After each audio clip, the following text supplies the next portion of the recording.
I know, but there's a difference between taking language and putting it in a bill and writing a letter.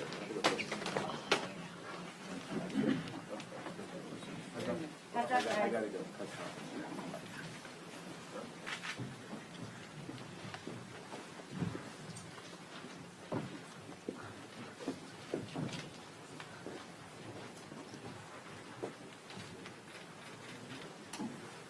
Morning, everyone. We had a very productive and positive meeting earlier today as we continue to press forward in enacting historic, bold, transformational legislation in building back better for the people.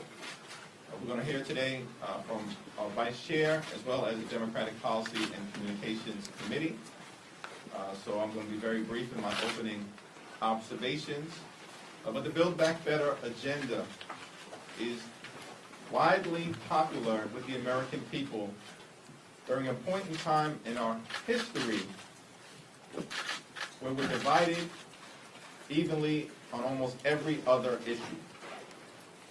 The American people support the Build Back Better agenda because they know it will invest in a meaningful way in creating millions of good-paying jobs, cutting taxes for working families, middle-class families, and low-income families, and lower costs in health care and child care, in education and in housing, and at the same time, decisively confront the climate crisis. That is why we're going to get this done, and we're going to get it done very soon. I yield now to our Vice Chair, Peter. Thank you, Mr. Chairman. As the Chairman said, we're moving closer and closer to advancing the two cornerstones of President Biden's agenda. The Build Back Better Act, which is direct investment in working Americans and their families, and will have an immediate and profound effect on the communities like ours. Expanding child care access will allow more parents to get back into the workforce and empower families to successfully get through their own family structure. Universal access to preschool will ensure that every child has the same chance to gain high-quality education, no matter their background, no matter where they come from. And expanded health care coverage to lower costs will lead to better health outcomes for families and alleviate the financial burdens that far too many Americans face. In addition, this transformative investment in the American people, the House is preparing to pass an infrastructure plan that was agreed to by the Senate. This legislation will create thousands of good-paying jobs. The Chairman and I have talked about this before, to modernize our infrastructure system, expand broadband, and help us lower emissions to fight the climate crisis. And let's be clear that the American public supports these priorities, and we intend to act on them. This has been a lengthy process, and sometimes it should be. Legislating takes time, and it takes compromise. But I'm proud of the progress that we've made, and I'm proud of the Democratic caucus for sticking together and to get these bills done. With that, I'll turn it over to the Democratic Policy and Communications Co-Chair, Debbie Dingell. Thank you, Pete. Thank you, Chairman Jeffries and Vice Chair Aguilar. Good morning, everybody. I know you're ready for a great week. Jobs, tax cuts, and lower costs, paid for by making the super wealthy and corporations pay their fair share. That's what Build Back Better is all about, and that's why we're here today, to talk about what it's going to do. I want to talk about jobs. Together with President Biden, we have already created nearly 5 million jobs this year. Growth is up, wages are up, and unemployment is down to below 5%. Together with Build Back Better, the bipartisan infrastructure bill will create millions more jobs, good paying jobs, American jobs, union jobs, jobs that cannot be outsourced. We're going to bring our supply chain back to this country. This infrastructure package makes the largest public investment, federal investment in public transit ever. The largest federal investment in passenger rail since the creation of Amtrak. The single largest dedicated bridge investment since the construction of the interstate highway system. one that really matters to all of these matter. The largest investment in clean drinking water and wastewater in American history. When 50% of the children whose blood has been tested in this country have lead in their blood, it is time, and Republicans agree with us on that. It ensures every American has access to reliable, high-speed internet, and it helps tackle the climate crisis by making the largest investment in clean energy transmission and electric vehicle infrastructure in history. Build Back Better with the infrastructure package will make even more investments in electric vehicles and other clean energy technology to combat climate change while making our economy more competitive. Rebuilding our infrastructure means rebuilding the middle class in America. And it means jobs, jobs, jobs. And with that, I want to turn it over to Co-Chairman Lou. Thank you, Co-Chair Dingo. President Biden's agenda and that of Congressional Democrats have three parts: the American Rescue Plan, the Infrastructure Bill, and the Build Back Better Act. And three of the goals were to recover from the pandemic, create jobs, and lower taxes. As Co-Chair Dingo said, we've created nearly 5 million jobs since January 20th. We've also cut taxes. We have increased dramatically the tax cut for American families with children. And then we sent those payments on a recurring monthly basis in the middle of each month. The Joint Economic Committee, led by Chairman Beyer, has shown that about $19 billion in additional economic growth happens in local jurisdictions every month. No Republicans voted for it. Every Democrat did. And now we're trying to extend this tax cut for families with children in the Build Back Better Act. We also know, when you look at this tax cut, that it helps people get back into the workforce. They can use this money for child care, to pay for gas, and that's freeing up parents to do what they need to do to take care of their family and re-enter the workforce. We hope Republicans will join us in supporting this tax cut. We also know that the contrast is clear. When Republicans were in control, they raised taxes on middle-class families with their SALT provision, and they decreased taxes for billionaires and wealthy corporations. When Democrats gained control, one of the first things we did in the American Rescue Plan was cut taxes for working families with children. And with that, I'd like to introduce our co-chair, Matt Cartwright. Thanks, Ted, and thank you to our estimable Chairman Hakeem Jeffries for hosting this press conference. You know, it's not just about creating jobs and cutting taxes, it's also about cutting costs, the kinds of costs that keep ordinary Americans up at night, worrying if they can cover them. We're lowering costs with these bills for caring for seniors at home, for covering health care in its entirety, and for taking care of little kids. You take taking care of seniors. People are tied up at home either watching their parents or paying somebody to do it for them. An incredibly expensive endeavor.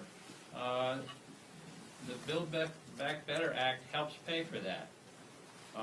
When we talk about health care, we are nearing universal health care coverage with the Patient Protection and Affordable Care Act by buttressing the price supports for these plans and reversing the sabotage that has occurred to the Affordable Care Act over the last half dozen years.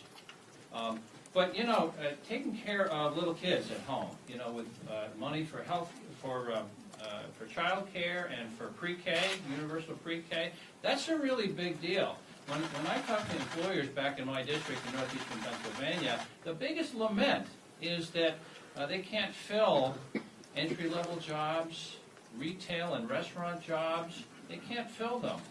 Our local Chamber of Commerce did a survey, and they found that 54% of the people who have not returned to those kinds of jobs since the pandemic have not done so because of the scarcity of options for childcare.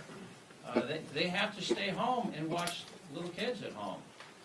Taking care of this problem fills those gaps, energizes our economy, and the Nobel Prize winning list of economists all agree that this will reduce inflationary pressures.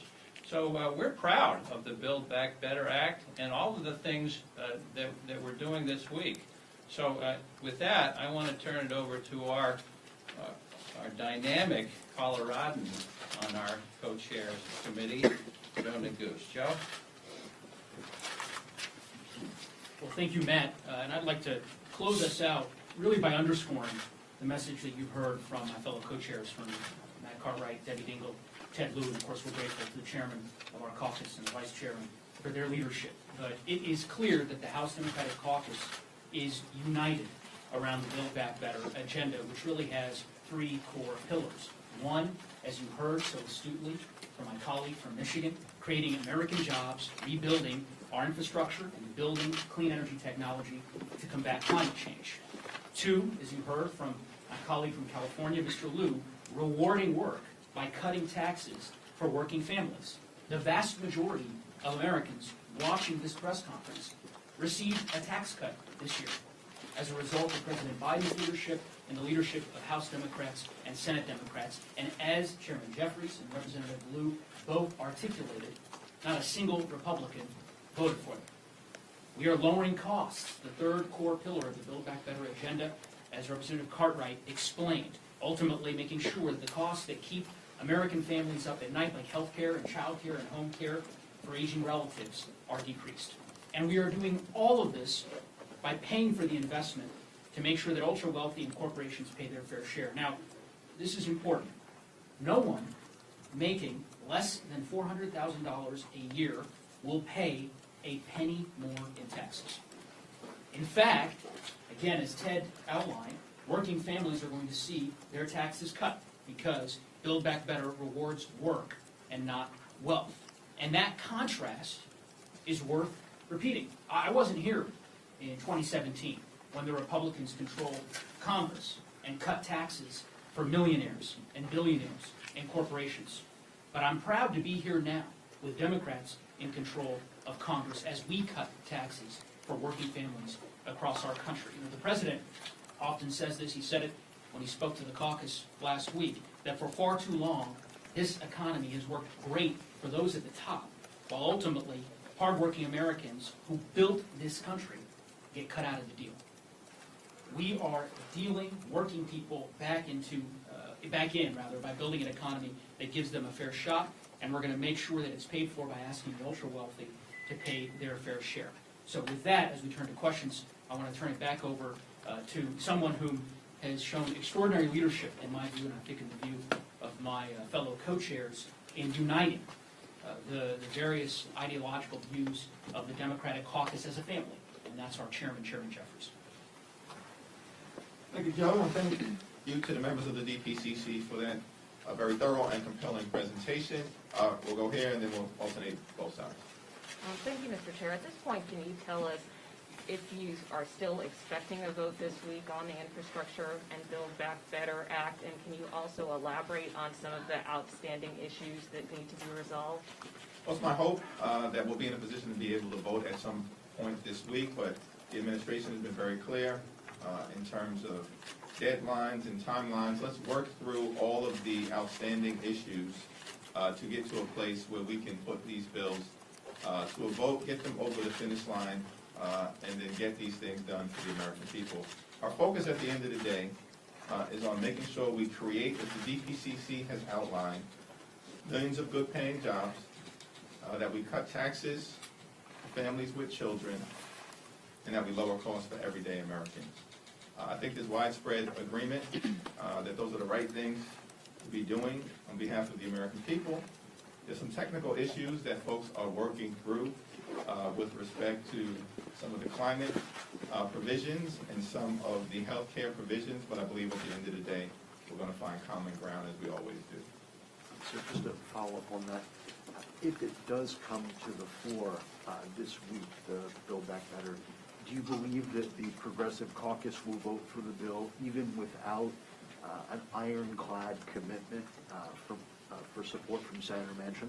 Well, I'll yield to any of my colleagues on this, but I believe that we need an ironclad commitment as it relates to a framework around the Build Back Better Act that all 50 senators will support. I think that's been an understanding as we've proceeded from the very beginning. President Biden has laid that out. Speaker Pelosi has laid that out. I support the notion that we need an ironclad agreement as it relates to all of the provisions of the Build Back Better Act that will be supported by 50 senators. Go to the back. This side of the room, and then we'll go back to you. Yeah. Is there any further clarity on what will happen with the state and local tax deduction in the package? Will a repeal make it in there? And if so, will it be this option that's been under discussion for repealing the cap for 2 years and then reimposing it out through 2027? Well, I'm not going to comment on any of the particular proposals that have been discussed, other than to reiterate my position that we do need to address the state and local tax deduction issue. As was pointed out by the DPCC, by Ted, one of the things that the Republicans did when they had complete control of government is to cut taxes for the wealthy, the well-off, and the well-connected, and raise taxes on the middle class by obliterating the SALT deduction, and we need to address that. There are some moderates in the House who want a CBO score before they vote on the bill, but it sounds like from what Chairman Yarmouth was saying is that once it's bill text, it would take about 2 weeks for the CBO score. So how quickly do you think the House can realistically vote on the reconciliation bill, and would that screw up the timing of the vote on the infrastructure bill? Well, the CBO score issue did not come up at today's discussion before the caucus. I don't know if anyone had. He takes all the tough questions, by the way. Would you like to see a score first, or? I'm not going to comment on that one way or the other. I have no member has raised this issue with me. Until someone does, I'll refrain from commenting. It sounds like Senator Manchin, though, yesterday was sort of raising that as his issue, that he wants to see that. When you heard that from him, and I know that parts of it have already been scored, you guys have a sense of what's in it. Do you feel like he's still doing this in good faith, or that he's just trying to slow up the process at this point? Because it felt like yesterday y'all were ready to go. I mean, the Senate is the Senate, and it's the price that we pay for the democracy that we have in America, and I take every single senator in good faith in terms of comments that they put into the public domain. I also believe that all 50 of them do want to get the Build Back Better Act over the finish line, and I remain convinced of that fact. Because that didn't sound ironclad yesterday. Far from it, right? Until we have an ironclad agreement, it's not my expectation that we'll vote. When there's an ironclad agreement, we'll go to the floor. Yeah. Just a real quick point, when you look at the framework, the revenues that we're getting in will exceed the current amount that's being projected to spend. So I don't think the CBO score is going to be much of a problem at the end of the day. Thank you for raising that point, which is also critically important in the context of the Build Back Better Act and bipartisan infrastructure agreement, completely paid for, unlike the GOP tax scam, which provided 83% of the benefits to the wealthiest 1% in America and plunged us approximately $2 trillion more into debt unnecessarily. There's a big difference between the Republican reckless approach and the Democrats who deliver approach to public policy. Second one. I want to ask about immigration. So do you believe that Democrats will have provisions that can pass the parliamentarian? And if they don't pass the parliamentarian, will Democrats be including them in this package anyways? Well, that's under discussion. I know Pete has been involved in a lot of these discussions. We do have a broken immigration system. We need to fix it. We're working through that issue, Pete. The president was clear after our meeting with a number of us on July 29th that he wanted immigration measures included in reconciliation. What we have talked about today is implementing the president's agenda. And part of that agenda is making sure that we fix our broken immigration system. We've been very clear on that for far too long. Our immigration system has left behind individuals who are working, going to school here, living here, going to church in our communities, and we've left them behind. And so we want to right that. We want to help fix that. Working through language to do that and building support to do that is what we seek to do. That's what the president has asked us to do. The House and Senate are engaged in these efforts, and we're going to continue down this road as long as there are options. You didn't speak that, right? No, sir. I was just wondering what you thought the results in Virginia would show to Democrats heading into the 2022 midterms. Well, since we're under the Capitol dome, I don't want to comment extensively other than that it's a very close race. It's expected to be close. That has been a trend that we've seen over the last 40 years, immediately following the election of a president of the opposite political party. I just hope everybody goes out to vote. I think Terry McAuliffe's track record speaks for itself, and we don't need Trump light in Virginia. I'm just gonna tell you all, I'm sick of polls that don't reflect.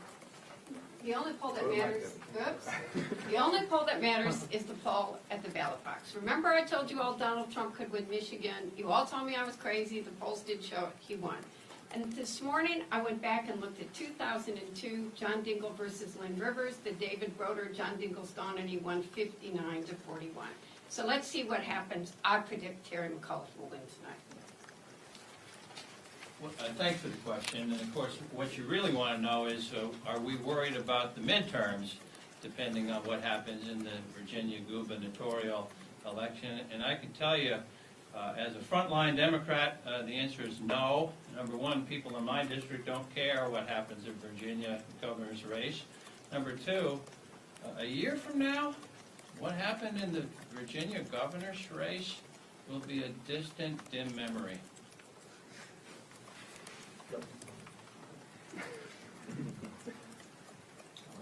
Take it, Ron. So two of the most popular provisions of the original Build Back Better, paid leave and drug pricing, seem like they may fall out of this final bill. So I was wondering what the status is of negotiations as to those provisions and whether you have any confidence that they will end up in the final bill. Well, nothing is agreed upon until everything is agreed upon, and certainly as it relates to drug pricing, there are ongoing discussions. I believe there has been meaningful progress made in that area with respect to paid family leave. Let's see where some of the senators who have expressed some reticence land. Speaker Pelosi told us 30 minutes ago that the outstanding issues between House Democrats will be resolved by the end of the day. Are you also on that same page? If that is something that Speaker Pelosi has indicated, that is something that I agree with.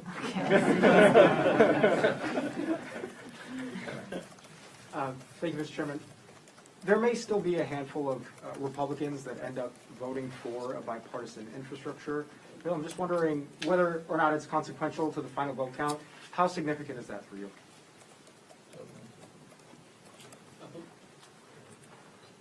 I guess I would say that it's no surprise that the bipartisan infrastructure deal has bipartisan support, right? It's a popular bill that ultimately would rebuild our crumbling roads and bridges and fund important projects across the United States, including in my state of Colorado, forestry projects, climate-related provisions, water infrastructure projects. The bill has a whole lot that I think will inure to the benefit of the American people, which is why it attracted over 60 votes in the United States Senate and had Mitch McConnell and Chuck Schumer both voting for it. So we'll see, ultimately, how many Republicans vote for it here in the House. One would assume that given all of their statements in the past about the need for us to fund infrastructure and the failed efforts by the former president, as you all remember, Infrastructure Week being a regular occurrence for almost 4 years, but very little in terms of substance actually being done, that on this occasion they would step up to the plate and vote in support of what is clearly a bipartisan bill that's going to do a whole lot for the people of their communities. I'd like to jump in there too. You know, if we get 10 or 12 Republicans voting yes on the bipartisan infrastructure deal, that won't be the wonder. The wonder will be what happened to the rest of the Republicans. Don't they care about investing in American infrastructure? Don't we need to make America competitive with Europe and Russia and China? Don't we need to grease the skids for American businesses by beefing up our ports and our railroads and our highways and our bridges? We were handed down a portfolio of infrastructure assets by the greatest generation. Who are we to say we should not invest in these things and beef them up and expand them and make them stronger, to make our nation stronger? That will be the wonder. Why are Republicans voting no on this? You're going to get some Republicans. This is Debbie Dingle, you all know, some love. Congress means coming together. We need to come together more. We're Americans, and I think everybody behind us. And I think it's sad that Republicans are having their arms broken about not voting for it. I know there's so many things we agree on. We need to remember what the Congress is. Compromise isn't a dirty word, and Congress means coming together. Okay, last question? There's some recent polls that have shown. Sorry, we'll take these two last questions. Sorry. Recent polls show that that a lot of people do not understand that the benefits that they're getting, including the child tax credit, came from the American Rescue Plan. They don't understand that Republicans voted unanimously against it. Assuming that you do get these two bills passed, how are you going to learn from those failures of communication so that people know what you have done? Do you have to recalibrate the messaging strategy here? I have a lot to say on this issue, but this is why we have the Democratic Policy and Communications Committee here, so I'll yield to them. Okay. They're all lined up. So it'd be great if you could write that. That would be helpful. We do have this tax cut for families with children happening on a recurring basis every month. So middle of this month, the overwhelming majority of American families are going to get another direct deposit into their bank account, cash. And every time this happens, another opportunity for us to message around it. And we have been doing that. We're going to continue to do that. We're also in a really different information ecosystem than we were in even a decade ago. You have some folks, QAnon folks, who believe that JFK is going to magically reappear pretty soon. So that is sort of what we're dealing with. And we do, in part, rely on all of you to convey the truth and actual facts. And if you all want to write about this amazing tax cut for families with children that's been really transformative, that'd be really helpful. I would just add, there's no question, I think that the premise of your question is correct, right?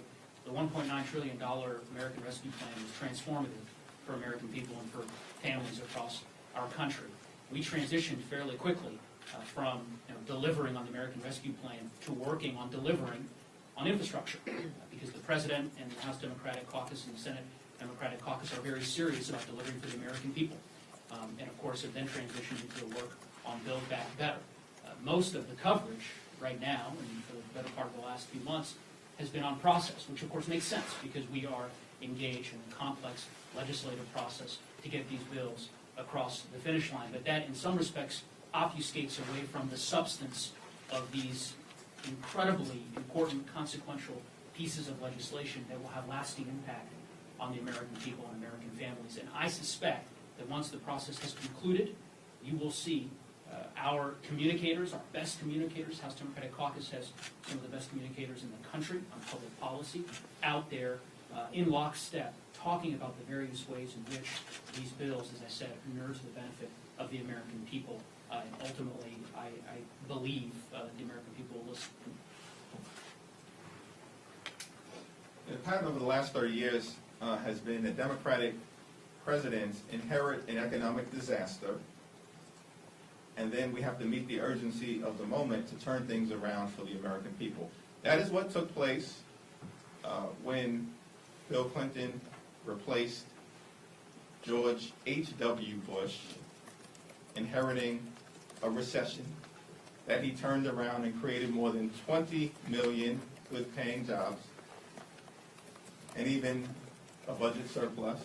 That is certainly what took place when President Obama inherited the Great Recession from the previous Republican administration and then turned things around, creating over 14 million good-paying jobs, making sure that more than 20 million Americans who previously had no coverage had high-quality, affordable health care. And of course, cutting the deficit from 1.5 trillion to 500 billion, cutting it by $1 trillion. And that is what is happening right now. We inherited a disaster from the previous president. Disaster on COVID and a disaster on the economy. And so, as my colleagues have indicated, we have had to collectively act with urgency because we care about everyday Americans. So we acted with urgency to crush the virus, acting with urgency to provide support to everyday Americans who are struggling, and now we're acting with urgency to supercharge the economy and create opportunity and prosperity in every single zip code, not simply for the wealthy, the well-off, and the well-connected. But we are going to learn from history. And led by the Speaker, Democratic Policy and Communications Committee, we are going to message with simplicity and repetition about all the good, big, transformative, bold things that we have done for the American people. Last question. Thank you so much. Chairwoman Pramila Jayapal has gotten a lot of attention for the role that she's played in these negotiations over Build Back Better, and I think for a lot of people outside of Washington, they wouldn't have known her name a couple of months ago, but she's impressed a lot of people. Others have said maybe she overplayed her hand a little bit, especially after Speaker Pelosi had to delay a vote again last week. Could you just comment on the role that she's played and what she's brought to these negotiations? Well, she's an effective leader of the Progressive Caucus. The Progressive Caucus is an important part of the House Democratic Caucus. We're a big family. We're a diverse family. We've got progressives. We've got New Dems. We've got Blue Dogs. And that is what makes the House Democratic Caucus the most authentic representatives of the American people, all united by the fact that we are going to get things done. We're going to cut taxes. Families with children, we're going to create millions of good-paying jobs. We're going to lower costs for everyday Americans. We're going to build back better for the people. And it takes every single one of us, including Pramila, to get that done. Thank you, everyone.